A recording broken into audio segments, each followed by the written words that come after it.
तो हम लोगों ने लास्ट लेक्चर में क्या देखा कि weight of the displaced liquid वो किसके बराबर है, बायोंट फोर्स के बराबर है। ओके, तो हम लोग यहाँ से क्या लिख देंगे, अभी आज के लेक्चर में हम लोग क्या पढ़ने वाले हैं बच्चा लोग कि weight of the displaced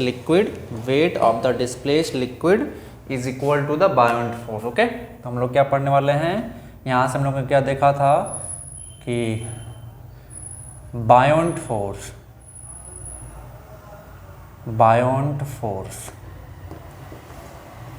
is equal to weight of the displaced liquid,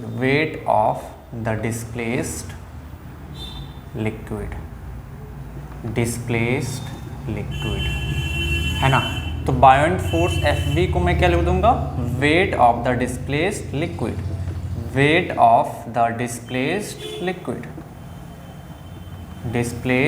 liquid, wait of the displaced liquid. ये फार्मूला सभी को याद रखेंगे।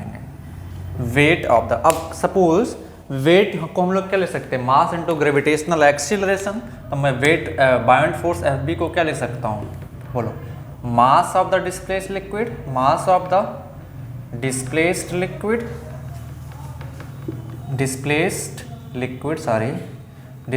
लिक्विड इंटू जी।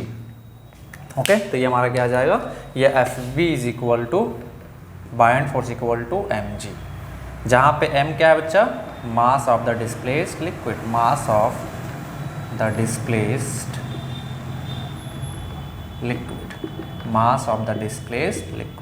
तो अगर mass of the displaced liquid या weight of the displaced liquid हम लोगों को पता हो तो हम लोग क्या निकाल सकते हैं, बायोंट फोर्स निकाल सकते हैं। इतना फार्मूला फटाक से नोट करो, फिर हम लोग आगे के क्वेश्चन सॉल्व करते हैं फटाफट। चलो जल्दी से नोट करो इसको। चलो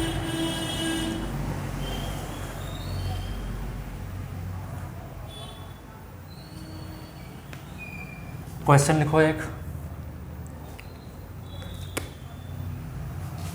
when an object is submerged in a liquid,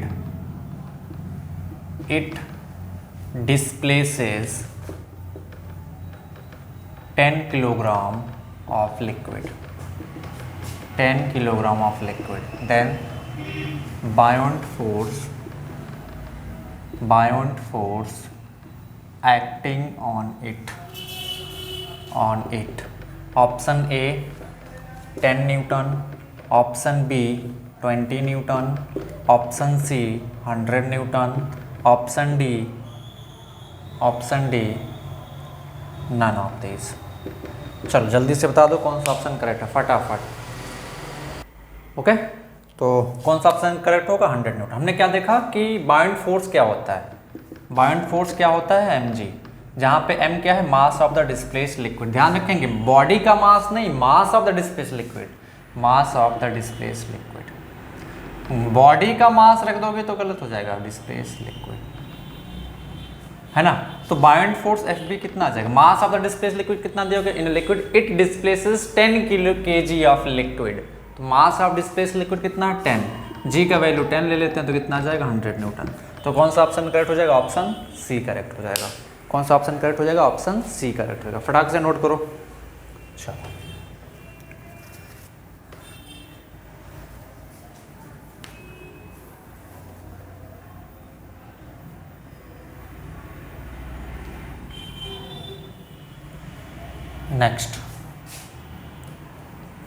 next question, when an object of mass 20 kg is submerged in a liquid, then it displaces 5 kilogram of liquid, then buoyant force acting on it, buoyant force acting on it. Option A 200 Newton, option B 50 Newton, option C 150 newton, option D none of this. चलो फटाक से बता दो कौन सा option correct है, फटाफट फटाफट फटाफट फटाफट जल्दी से बता दो कौन सा ऑप्शन करेक्ट है। गुड, कौन सा ऑप्शन करेक्ट है? Option C, option B correct. हमने बोला था बायोंट फोर्स क्या होता है, बायोंट फोर्स एफ बी क्या होता है? Weight of the displaced liquid. तो वेट ऑफ डिस्प्लेस्ड लिक्विड कैसे निकालोगे? Mass of displaced liquid into g. यहाँ पे एम क्या? Mass of displaced liquid, mass of displaced liquid, mass of displaced liquid. Mass of displaced liquid कितना? 5 kg, 5 × 10, जी का value 10, 50 Newton.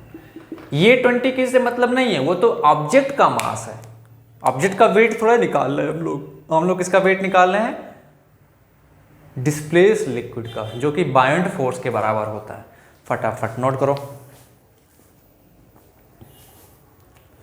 फटाफट note करो। चलो नेक्स्ट क्वेश्चन पे आते हैं।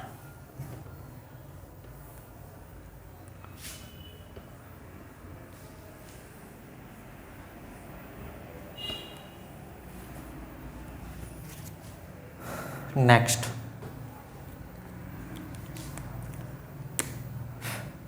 अब ध्यान से देखें, बायोंट फोर्स एफ बी क्या है? मास इंटू जी, जहां पे एम क्या है? मास of displaced liquid, mass of displaced liquid, mass of displaced liquid. तो मैं बायोंट फोर्स को फर्दर क्या लिख सकता हूँ? मास को क्या मैं डेंसिटी इंटू वॉल्यूम लिख सकता हूँ? सभी को पता है डेंसिटी रो इक्वल टू क्या होता है? Mass by volume. तो मास को मैं क्या लिख सकता हूँ? Density into volume. तो यहाँ पे मैं क्या लिख सकता हूँ? Density into volume into g, this is mass. ये किसका डेंसिटी? लिक्विड का डेंसिटी। किसका वॉल्यूम? डिस्प्लेस्ड वॉल्यूम का लिक्विड। ओके, तो एफ वी क्या जाएगा यहाँ से? इसको बेटर होगा ऐसे लिखो, rho L V L into g, ऐसे, जहां पे rho L into V L क्या है? M is equal to mass of displaced liquid, mass of, फार्मूले को समझेंगे, डिस्प्लेस्ड लिक्विड, फार्मूले को समझेंगे, displaced liquid, mass of displaced liquid, फार्मूले को समझेंगे, है ना। तो अभी ध्यान देंगे यहाँ पे रो एल क्या है? Density of liquid, density of liquid. V L क्या है? Volume of liquid, volume of liquid नहीं, वॉल्यूम ऑफ डिस्प्लेस्ड लिक्विड।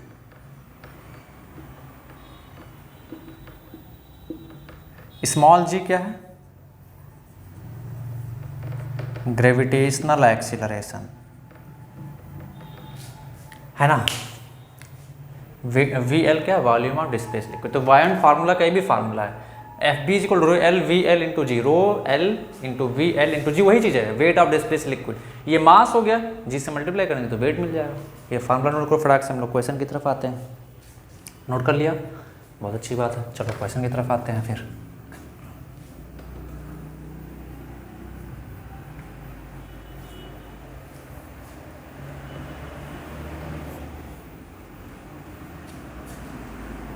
चलो क्वेश्चन की तरफ आते हैं। क्वेश्चन देखो, when an object is submerged in water,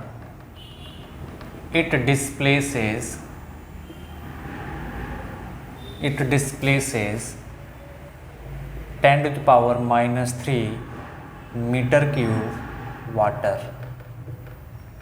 10 to the power minus 3 meter cube water. Okay, then buoyant force acting on the object. Option A 10 Newton, option B 20 Newton, option C 5 Newton, option D none of these. चलो फटाक से बता दो क्या question है। When an object is submerged in water it displaces 10 to the power minus 3 meter cube of water, then buoyant force acting on it. चलो फटाक से फटाफट कौन सा ऑप्शन करेक्ट? Option A. तो यहाँ पे ये जो दिया हुआ है क्या? वॉल्यूम ऑफ डिस्प्लेस्ड लिक्विड, और लिक्विड कौन सा यहाँ पे? वाटर। तो वॉल्यूम ऑफ डिस्प्लेस्ड लिक्विड दे दिया आपको 10 to the power minus 3 metre cube. तो बायोंट फोर्स क्या आ जाएगा? Density of liquid into volume of displace liquid into G. Volume of density क्या होता है, वाटर का डेंसिटी क्या होता है, वाटर का डेंसिटी आप नोट कर ले, डेंसिटी ऑफ वाटर क्या होता है 1 ग्राम पर सेंटीमीटर क्यूब।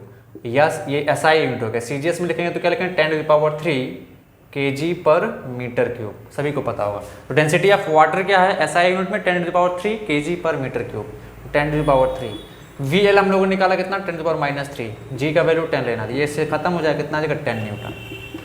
कितना आ गया 10 न्यूटन। तो कौन सा ऑप्शन करेक्ट है बच्चा, ऑप्शन ए करेक्ट। नोट कर लो फटाक से, फटाफट नोट करो फटाफट, चलो।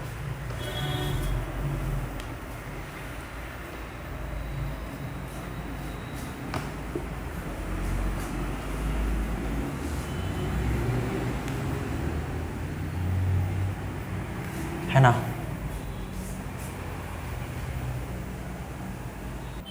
है ना। Next question, when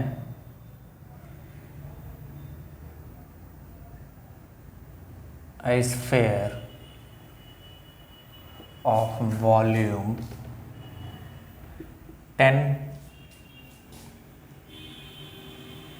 100 centimeter cube is submerged completely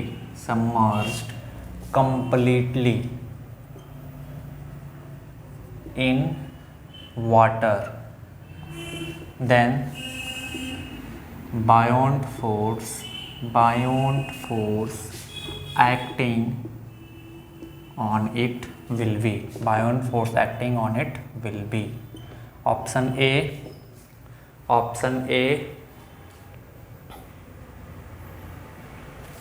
10 newton, option B 1 newton, option C 0.1 newton, option D 100 Newton.